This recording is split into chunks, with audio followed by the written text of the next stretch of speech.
Welcome back. एक another method of teaching जिसका नाम ह्यूरिस्टिक मेथड ऑफ टीचिंग है वो डिस्कस करेंगे आज। शुरुआत करते हैं आज के टॉपिक की। Heuristic word derived from a Greek word means to discover. अगर हम सिर्फ ह्यूरिस्टिक वर्ड को देखें तो ये ओरिजिनली एक ग्रीक वर्ड से ड्राइव हुआ है जिसका मीन्स है to discover something. In heuristic method, the student be put in the place of an independent discover.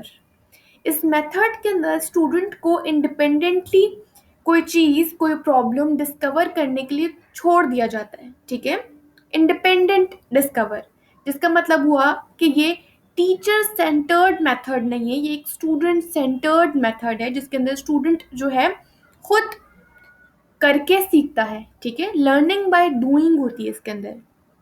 heuristic method, the student be put in the place of an independent discover। ठीक है, वो independently काम करता है without any help। No help or guidance is provided by the teacher in this method। कोई भी guidance कोई भी हेल्प जो है टीचर प्रोवाइड नहीं करती इस मेथड के अंदर। सेल्फ लर्निंग होती है, खुद इंडिपेंडेंटली डिस्कवरी होती है इस मेथड के अंदर। In this method the teacher sets a problem for the students and then stands aside while they discover the answer. इस मेथड के अंदर क्या होता है कि टीचर एक प्रॉब्लम स्टूडेंट्स को दे देती है, ठीक है, और उसके बाद एक साइड पे खड़ी हो जाती है, उनको मॉनिटर करती है और स्टूडेंट्स जो है उस प्रॉब्लम का आंसर खुद डिस्कवर करते हैं। ठीक है, क्योंकि वो लोग इंडिपेंडेंट डिस्कवरर होते हैं इस मेथड के अंदर। डिस्कवरी मेथड स्टूडेंट सेंटर्ड है, टीचर सेंटर्ड नहीं है। Students B put in the place of an independent discover. उसके बाद जो है गाइडेंस और हेल्प जो है वो प्रोवाइड नहीं की जाती इस मेथड के अंदर। This teaching method is focused on to develop problem solving attitude। Students के अंदर एक प्रॉब्लम सॉल्विंग एटीट्यूड जो है डेवलप होता है। Develop scientific attitudes towards the problem. ठीक है, वो देखते हैं चीज़ों को, समझते हैं, हाइपोथेसाइज करते हैं, तो साइंटिफिकली चीज़ों को वो देखना शुरू कर देते हैं जिसकी वजह से साइंटिफिक एटीट्यूड की डेवलपमेंट आ जाती है। To develop power of self expression. ठीक है, उसके बाद अगर हम डिस्कस करें advantages of heuristic teaching method, it helps in achieving cognitive affective and psychomotor objectives, that is it helps in all round development of the child. जैसे कि हमने ब्लूम्स टैक्सोनॉमी पढ़ी, उसके 3 डोमेन्स हैं, cognitive affective and psychomotor domains. ठीक है, तो heuristic method जो है हमें तीनों डोमेन्स जो हैं वो फुलफिल कर देता है बच्चे के अंदर। ठीक है, अगर हम इसके ऑब्जेक्टिव्स देखें, इसके एडवांटेजेस देखें, तो ये जो है तीनों ब्लूम्स टैक्सोनॉमी की जो डोमेन्स हैं, लर्निंग के डोमेन्स हैं, वो फुलफिल करता है। ठीक है, बच्चा कॉग्निटिव डोमेन भी फुलफिल करेगा, यानी वो अपनी मेंटल स्किल्स को, अपने माइंड को यूज करेगा कोई प्रॉब्लम सॉल्व करने के लिए। उसके अलावा अफेक्टिव डोमेन को फुलफिल करेगा in order to like emotions को फील करेगा। ठीक है, उसके बाद psychomotor domain, sorry for this, don't know what is happening। Psychomotor domain यानी बच्चा करके सीखना है, इसके अंदर बच्चे के मैनुअल टास्क आ जाते हैं जो अपने हाथ पैर अपनी बॉडी को इन्वॉल्व करके।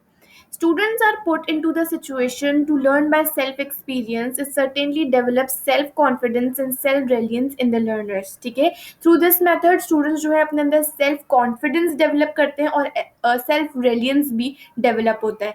It helps in developing scientific attitude and creativity in learners। creativity encouragement होती है इस method के अंदर।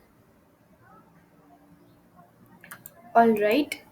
Teacher encourages the learners to explore the environment in search of the solution of the problems. By doing so, some new knowledge is discovered by them. Teacher is always ready to provide individual guidance regarding the solution of the problem. Thus, interaction between the teacher and the learner takes place in a cooperative, conductive environment। ठीक है, अच्छा, मैंने आपको बताया था पहले की slide में कि नो हेल्प और गाइडेंस नहीं प्रोवाइड की जाती इस मेथड के अंदर, लेकिन कहीं कहीं कभी प्रॉब्लम बहुत कॉम्प्लेक्स हो गई है, बच्चों से सॉल्व ही नहीं हो रही है, तो एक कोऑपरेटिव और कंडक्टिव इन्वायरमेंट के अंदर थोड़ी सी हेल्प और गाइडेंस इसमें चांसेस हैं कि आप प्रोवाइड कर सकते हैं।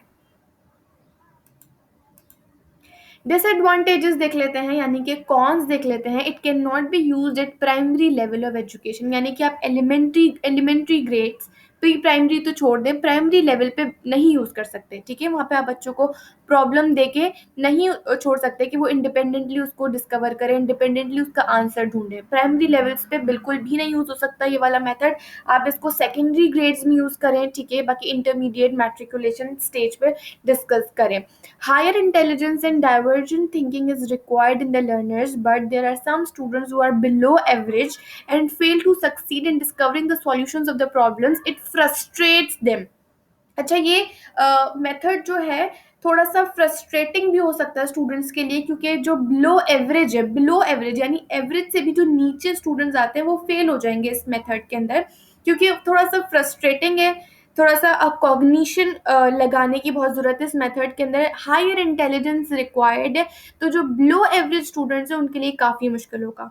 In true sense, none of the teachers have patience for providing individual guidance to the learners, and learners too feel hesitation to approach the teacher for seeking his help. अच्छा, true sense में अगर हम देखा जाए, जो genuine बात है कि टीचर के अंदर इतना पेशेंस नहीं होता कि वो इंडिविजुअली स्टूडेंट्स को गाइडेंस प्रोवाइड कर सके, ठीक है। और स्टूडेंट्स भी इतने हेजिटेट होते हैं कि बार बार टीचर से पूछें, ठीक है। सो और ये मेथड जो है टाइम कंज्यूमिंग है, ठीक है। आप बच्चों को जितना उनको टाइम चाहिए उतना टाइम अब उनको दें सोचने के लिए और एक आंसर जनरेट करने के लिए। तो this method is time consuming. All right, so that's it for heuristic method of teaching. हम लोगों ने ह्यूरिस्टिक मेथड पढ़ा आज, जिसके अंदर मैंने आपको बताया कि ह्यूरिस्टिक वर्ड जो है ग्रीक वर्ड से ड्राइव हुआ, जिसका मीन्स है टू डिस्कवर समथिंग। इसके अंदर क्या है, टीचर गाइडेंस और हेल्प जो है नहीं प्रोवाइड करता। उसके बाद स्टूडेंट्स जो है इंडिपेंडेंट डिस्कवरर होते हैं। उसके बाद जो है टीचर सेंटर्ड मेथड नहीं है, स्टूडेंट सेंटर्ड मेथड है। और टीचर जो है एक प्रॉब्लम देती है और साइड में वो स्टूडेंट्स को मॉनिटर करती है और बच्चे खुद अपना आंसर डिस्कवर करते हैं। उसके बाद हम लोग ने इसके ऑब्जेक्टिव्स पढ़े कि इस मेथड के ऑब्जेक्टिव्स ये हैं कि to develop problem solving attitude. अगर आप स्टूडेंट्स के अंदर प्रॉब्लम सॉल्विंग एटीट्यूड डेवलप करना चाहते हैं, उनके अंदर self confidence, self reliance, self expression develop करना चाहते हैं, तो ये वाला मेथड ज़रूर यूज़ करें। एलिमेंट्री ग्रेड्स पे नहीं यूज़ करना ये मेथड, ठीक है। उसके बाद जो है क्रिएटिविटी को इन्हेंस करता है ये मेथड। तो हम लोगों ने ह्यूरिस्टिक मेथड पढ़ा आज। होप आपको समझ आया होगा। कोई भी कंफ्यूजन हो, do let me know in the comment section, and thank you so much for watching. अल्लाह हाफिज़।